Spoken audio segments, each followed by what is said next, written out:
Après l'agriculture, il est allé brasser la cage à l'éducation, le temps de sauver les écoles de village.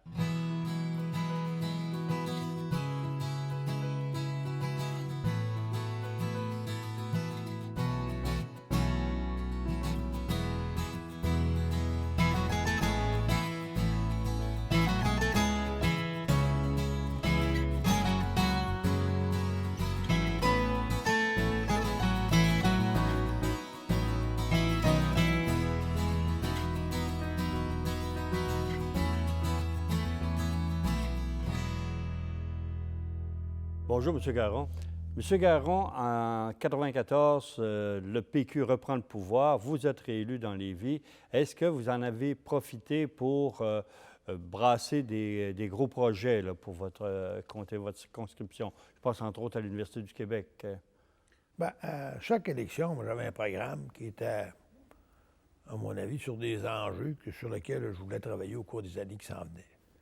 Alors, c'était le cas aussi en 1994, par exemple, pour élargir la route, par exemple, il y avait beaucoup d'accidents entre Pintendre et Saint-Henri, élargir à 4 voies. Et il faut se battre après ça pour réussir ça, parce que j'avais dit, j'avais appelé Jacques Léonard, qui était ministre des Transports, j'avais dit, Jacques, tu ne fais pas de 4 voies, le prochain est mort. Je demande au curé de venir dire la messe sur la route. Puis je vais dire ça avant de messe. Parce que je trouve que ça n'a pas de bon sens. La route est trop mauvaise. Il l'a fait avancer, on l'a fait avancer à 4 voies.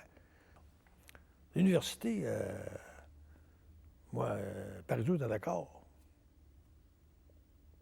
Parizeau était d'accord. Puis, sauf que là, il est sorti les jalousies locales, de Rimouski, qui trouvaient anormal que Lévis, qui avait à peu près 4 fois la population de Rimouski, ait son université. Oui, merci, M. le Président. Or, Nabucodonosor II nous a laissé les jardins suspendus de Babylone. Les pharaons nous ont laissé les pyramides d'Égypte. Maintenant, le député de Lévis est ministre de l'Éducation, ou un peu plus, ministre de Lévis et député de l'Éducation, nous annonce contre toute attente une université, ou une université à Lévis. Et alors, je trouvais que c'était pas correct. C'est qu'on avait une région, nous autres aussi. Notre problème a été victime un peu de la jalousie des Beaucerons. Ils pensaient qu'il y aurait une université à Saint-Georges. Il n'y aura pas d'université à Saint-Georges, il n'y a pas la masse critique qu'il faut, il n'y a pas la population qu'il faut. Mais à Lévis, il y avait autant de monde qu'à Chicoutimi, ou autant de monde qu'à Trois-Rivières, autant de monde qu'à Sherbrooke, comme ensemble urbain.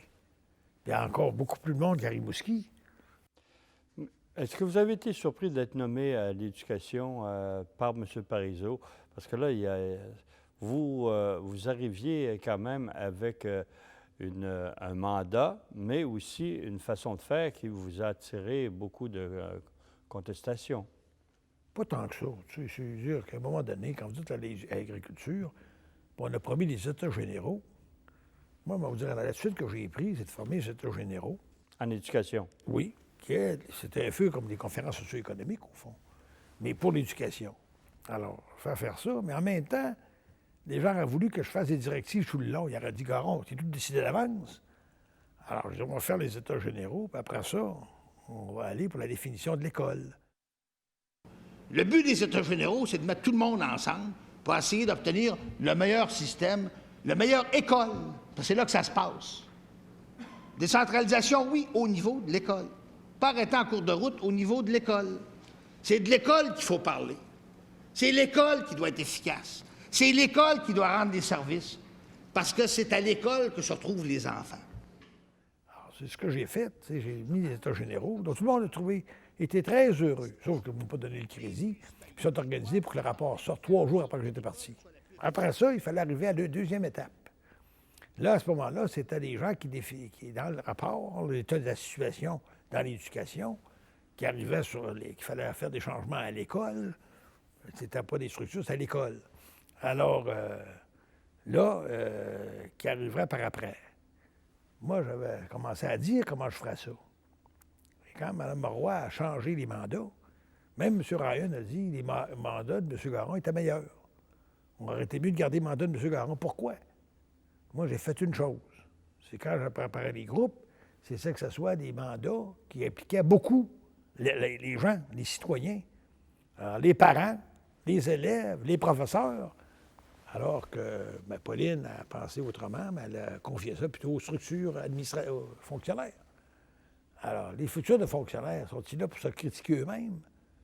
Alors, vous n'avez pas eu le modèle qui aurait dû venir de la base, comme j'avais conçu, moi, avec l'éducation.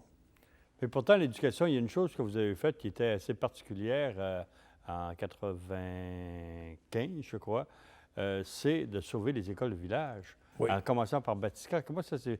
Ça partait d'où le problème, puis comment ça s'est réglé? Les commissions scolaires, c'est vrai que ce qui a fait créer ça, c'est que M. Ryan permettait aux commissions scolaires de faire des marges de manœuvre en coupant des affaires, comme ça. Alors, c'est facile pour une commission scolaire. Le village qui a un petit village ou telle affaire, là, on va fermer celle-là, cette école-là, puis l'argent, elle va aller où? Elle va aller aux autres. Après ça, comme le transport scolaire était payé par le gouvernement, quand on ne pas, ce n'était pas le ministère de l'Éducation qui payait, c'est le ministère des Transports qui payait. Alors, ils disaient, bon, ben, c'est de l'argent qui va venir d'un autre ministère, qui va venir dans notre budget. Mais pour le gouvernement, là, c'était de l'argent qui venait du gouvernement. Alors, la dynamique qui était suscitée par ça, comme l'école, au fond, qui est disparue parce qu'on laissait les commissions scolaires décider, puis comme là, on laissait les commissions scolaires décider, bien, fermait les écoles. Alors, Monsieur le député de Richemont, pour une question complémentaire.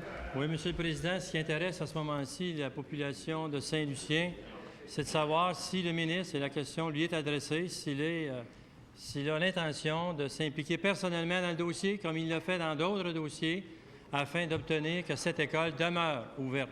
Monsieur le ministre de l'Éducation. Monsieur le Président, dans chacun des dossiers de chacune des écoles, j'ai travaillé avec le député ou le délégué régional de la place. Ça a été le cas dans l'école de Lefebvre avec le député Johnson. Ça a été et délégué régional de l'Estrie. Ça a été le cas dans l'école de Saint-Jean-Eudes avec le député de Jonquière, comme ça a été le cas avec le député Beaumier, c'est-à-dire le député de Champlain, dans l'école de Batiscan. Et dans ce cas-ci, c'est pour ça que le délégué régional de l'Estrie a demandé de me rencontrer, parce qu'il a pris la peine de rencontrer les parents. Je savais qu'il y avait des gens qui voulaient ouvrir l'école à Saint-Lucien. Maintenant, pour faire le point sur la situation, je ne demande pas aux gens... Moi, ils ont pensé m'attraper, parce que quand les écoles étaient maintenues en place, comme Batiscan et les autres, là, il y en avait 4. Alors, moi, quand je suis allé, les gens voulaient me briefer, les fonctionnaires au ministère. Ils disaient, M. Garon, on va vous faire l'état de la situation. Je disais, non. Je vais attendre l'entente des gens, leur état de la situation. Ils vivent là-dedans, eux autres. Alors, quand j'arrivais là, j'écoutais Batiscan. J'ai dit, puis c'est quoi le problème? Puis après ça, j'ai dit, pourquoi vous n'acceptez pas d'aller à l'autre école à côté? Bon, nous autres, j'ai jamais entendu que le village à côté. Bon, ça arrive, comment des villages au Québec qui ont été fermés, qui n'ont été pas fermés, qui ont été placés 5 à 10 kilomètres plus loin parce qu'ils ne s'aimaient pas. Il y avait de la chicane de famille. Alors, bon, il aime mieux avoir leur école. Alors, j'ai dit, qu'est-ce que vous allez faire pour que l'école soit utilisée à Batiscan? Là, j'ai dit, le tiers est vide. Bien, on pourrait mettre la bibliothèque dedans. Cette bibliothèque qui est dedans va être utilisée à 100 Alors, puis à d'autres places, à d'autres choses. Une municipalité qui était dans le canton de l'Est, la présidente des commissions scolaires, Mme Drouin, critiquait tout le temps. Quand je suis allé faire l'école, les gens, je dis, vous autres, c'est ce que vous voulez faire. Parce qu'ils voulaient garder leur école. Puis la municipalité, vous allez faire. Bien, ils ont dit, nous autres, on est prêts à payer le transport scolaire. Puis c'est où ce qu'ils ont fait? C'était génial, une collaboration entre la municipalité et l'école. Ils ont dit, on a un autobus qui n'est pas assez gros pour transporter tout le monde en même temps. Alors, on va transporter d'abord ceux qui sont moins forts en classe pour faire du rattrapage pendant qu'on va chercher les autres. C'était génial. C'est pas compliqué, hein, c'est simple. Alors, à 8 heures le matin, il allait chercher ceux qui avaient besoin de rattrapage. Puis là, bien, pendant qu'il allait chercher les autres, il faisait du rattrapage. Résultat, mes 4 petites écoles, ils m'attendaient dans le détour, la CEQ, tout le monde. Ça va être un flop. Il a été fait. Quand les résultats sont sortis, le premier examen du ministère, les 4 étaient plus fortes que la moyenne de leur commission scolaire. Alors, moi, c'est de respecter la volonté des gens, qui voulaient avoir des gens près de leur milieu. C'est pas drôle. Un village dont l'école est fermée, l'école primaire, C'est un village qui va mourir, ça. Hein? Puis après ça, je suppose que l'école va devenir un foyer. Après ça, ben, quand les vieux vont tout être morts, il n'y aura plus de village. Alors, je trouvais que c'était... En termes de développement, c'est mieux de travailler avec le monde. Puis c'est ce que j'ai fait. Avez-vous aimé ça, l'éducation? Oui, j'aimais ça, puis j'avais des bons projets, puis ils marchaient, mes projets. L'école de village, ça a bien marché. Deuxième, que le monde oublie, ma première conférence socio-économique à l'éducation, en même temps que je faisais les états généraux, c'était les équipements informatiques. Moi, je vous dis, je n'ai pas pris le ministère ou l'éducation sur bénéfice d'inventaire. Nous sommes les derniers au Canada. C'est pratique. Nous sommes même dépassés par le gros Nouveau-Brunswick. Hein? Nous sommes dépassés par toutes les provinces. Nous sommes, et c'est un rapport récent du Conseil supérieur de l'éducation, nous sommes les derniers dans le secteur de l'informatique. Moi, j'ai l'intention de faire en sorte que quand arrivera les prochaines élections, nous soyons les premiers. J'ai fait une conférence socio-économique avec tout le monde dans le coup. Puis là, pour faire du développement dans ce sens-là, le Québec est devenu temporairement les premiers au Canada là-dedans. Avec l'informatique, parce que je considérais que c'est un langage, que si nos jeunes n'étaient pas formés dans cet langage-là, ils seraient handicapés plus tard. Quand j'avais le budget de Parizeau avec l'éducation, Parizeau nous avait dit on peut utiliser le budget comme on veut. Vous n'aurez pas plus d'argent, mais la masse que vous avez, vous pourrez faire ce que vous voulez. Si vous voulez faire du développement, utilisez autrement. Bien, moi, j'ai doublé les montants pour l'alphabétisation cette année-là. Doublé le montant pour l'alphabétisation dans l'ensemble du Québec, quand je considérais qu'un enfant qui ne savait pas lire et écrire, c'est un enfant handicapé. Pas de la même façon qu'un bras coupé, mais il est handicapé. Alors, je l'ai trouvé, l'argent, pour en faire. Puis, ce que le monde ne dit pas, par exemple, c'est que la formation professionnelle, j'étais là il y a qu'un an, moi. La formation professionnelle qui baissait depuis 25 ans au Québec. Dans un an, j'étais là, en changeant les programmes.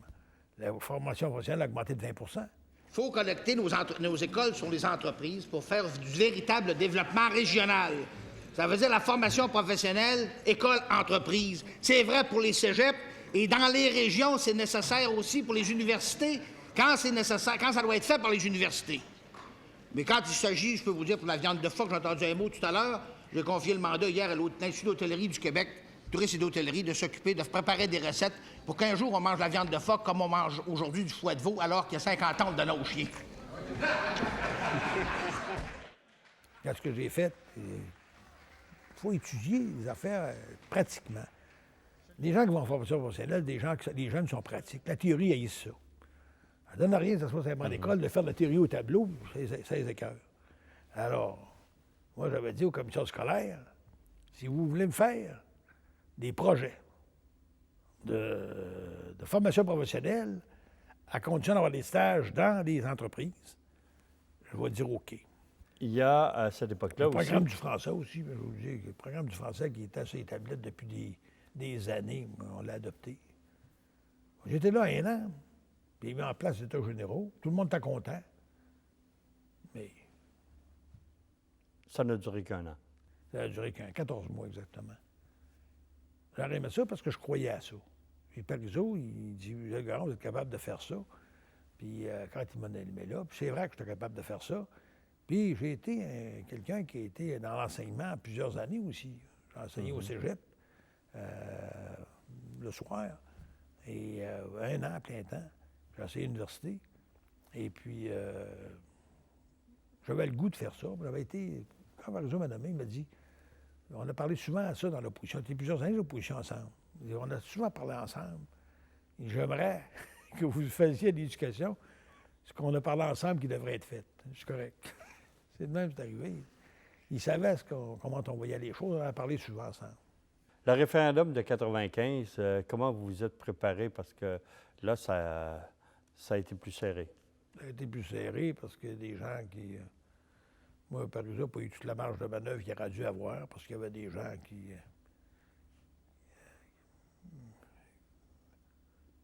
Vous savez, quand les gens ont dit que ça avait monté à cause de M. Bouchard, là, on savait, nous autres, que ça avait commencé à monter avant que Bouchard soit là. C'est qu'on avait les sondages qui montraient que ça va augmenter. Alors, il y a des gens qui n'ont pas donné la chance à M. Parizeau, qui aurait dû y donner, puis il aurait dû l'appuyer à 100 parce que c'est lui qui était élu là-dessus, c'est lui qui avait travaillé là-dessus, c'est lui qui s'était mis au bat là-dessus quand il est revenu. Moi, je trouve que le Parti québécois n'a pas été correct. Et puis le Parti québécois a trop tendance à élire des gens qui sont mous par rapport à la souveraineté. Alors, Parizeau n'était pas mou. Acceptez-vous que le Québec devienne souverain après avoir offert formellement au Canada un nouveau partenariat économique et politique dans le cadre du projet de loi dont je viens de lire les notes explicatives sur l'avenir du Québec et de l'entente signée le 12 juin 1995. Il était convaincu, et c'est ça qui a fait que le résultat soit aussi bon. À mon avis, quand ça est arrivé à 50-50,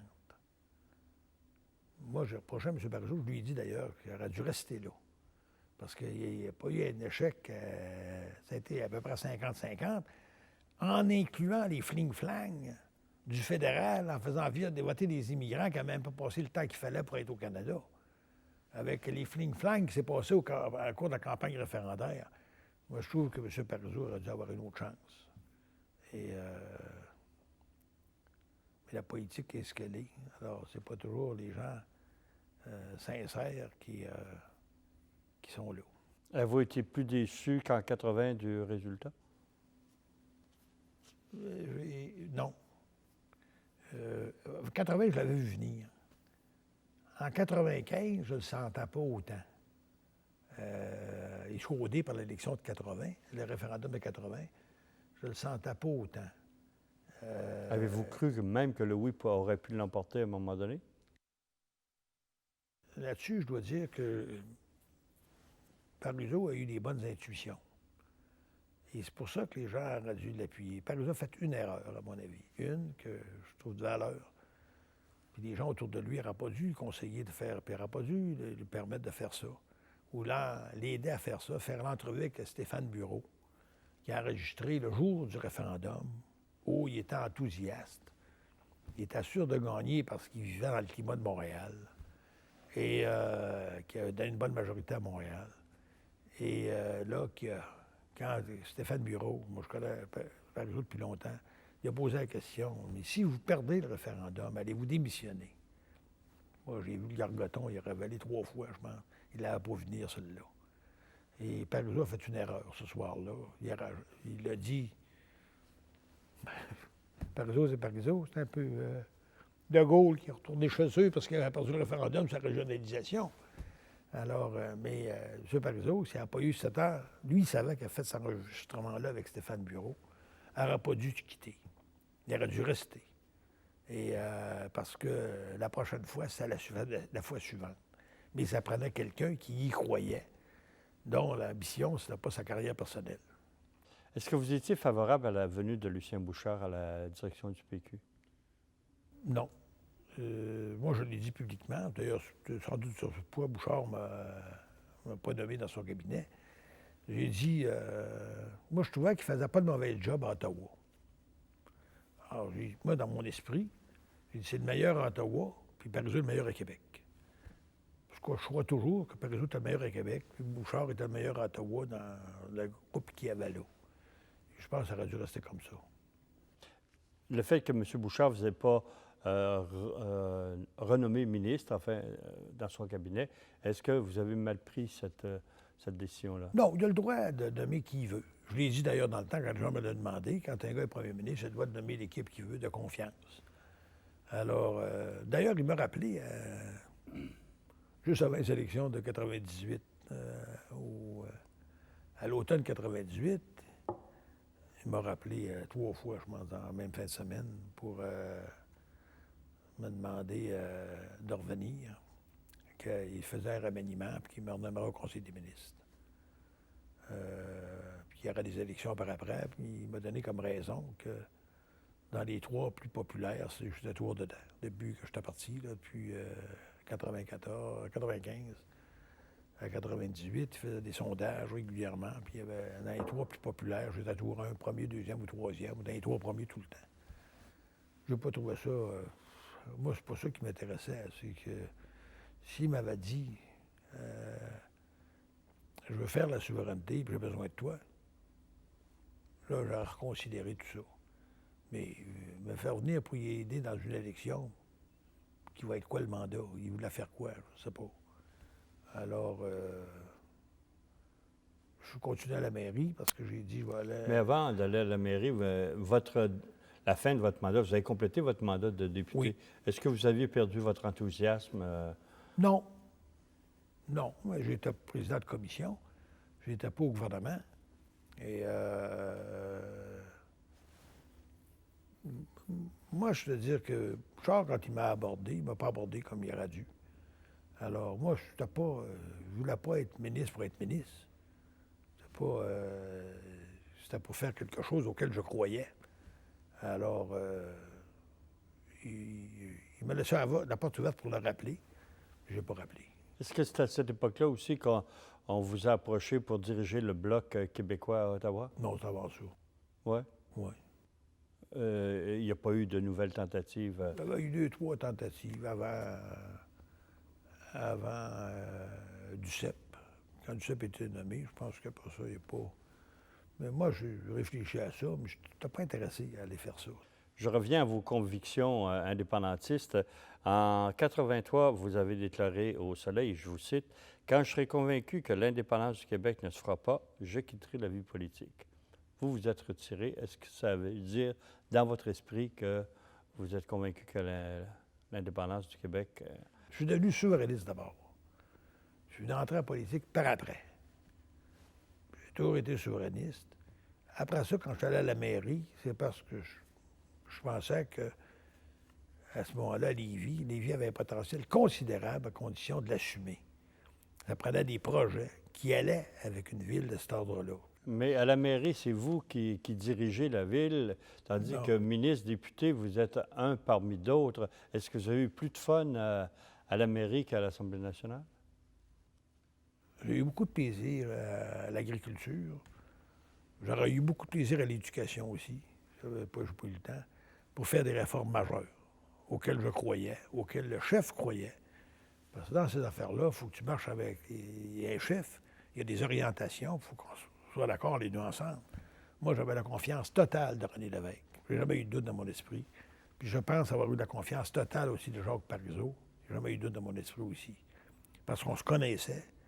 On avait développé des choses ensemble, une façon de voir les choses ensemble.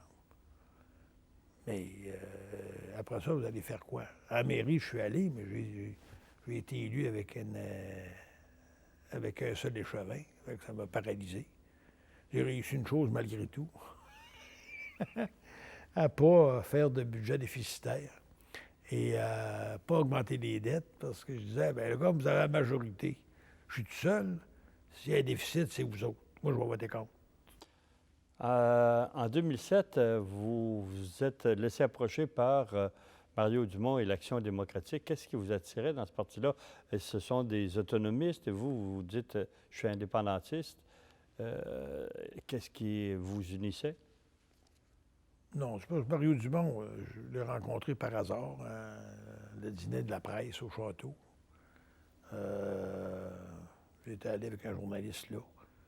On a parlé un peu après. Après ça, ils voulaient me rencontrer. Et puis eux, bien, ils souhaitaient que je me présente. Ils m'ont offert plusieurs comtés. J'ai réfléchi à ça. Par ailleurs, je n'ai pas décidé d'y aller. Pour des raisons idéologiques?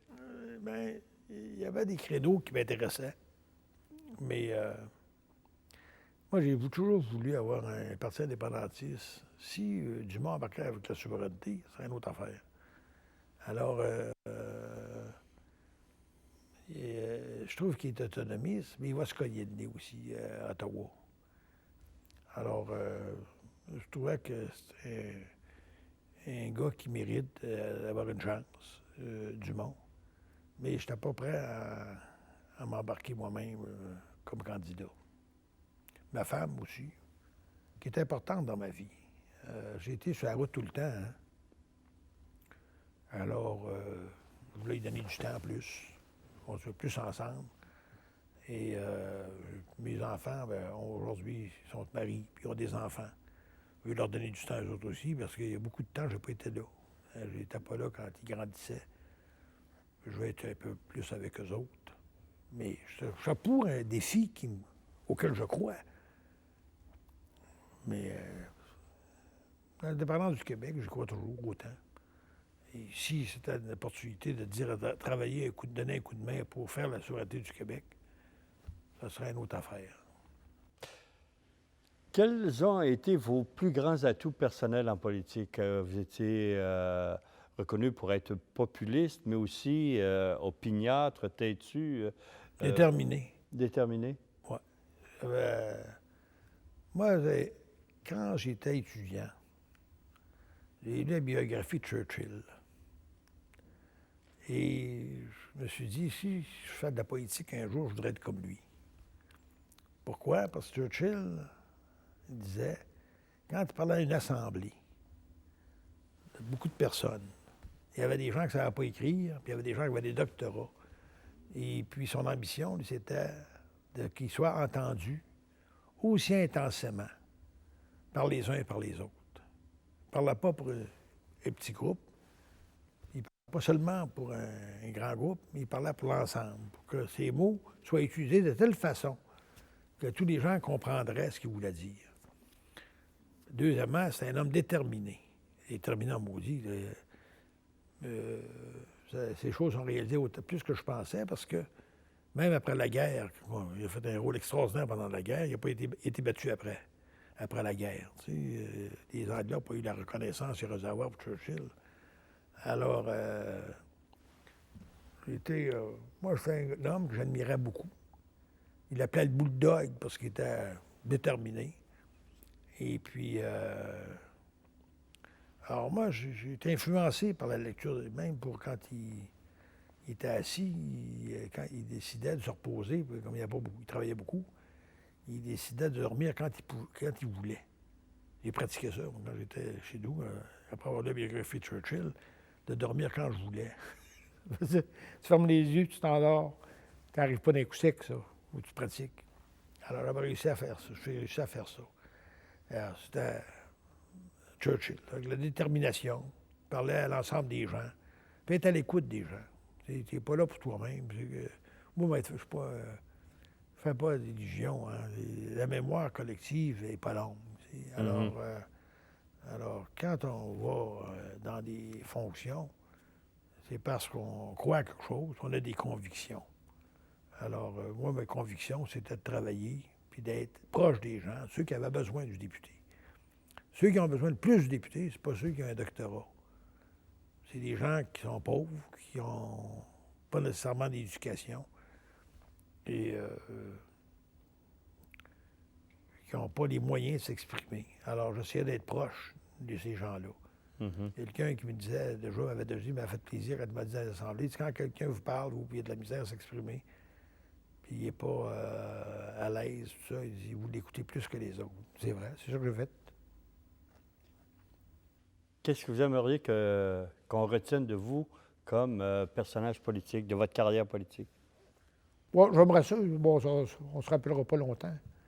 Et j'aimerais ça qu'on dise que c'était un gars qui était honnête, qui aimait les gens, puis essayer de bien les représenter en faisant son possible.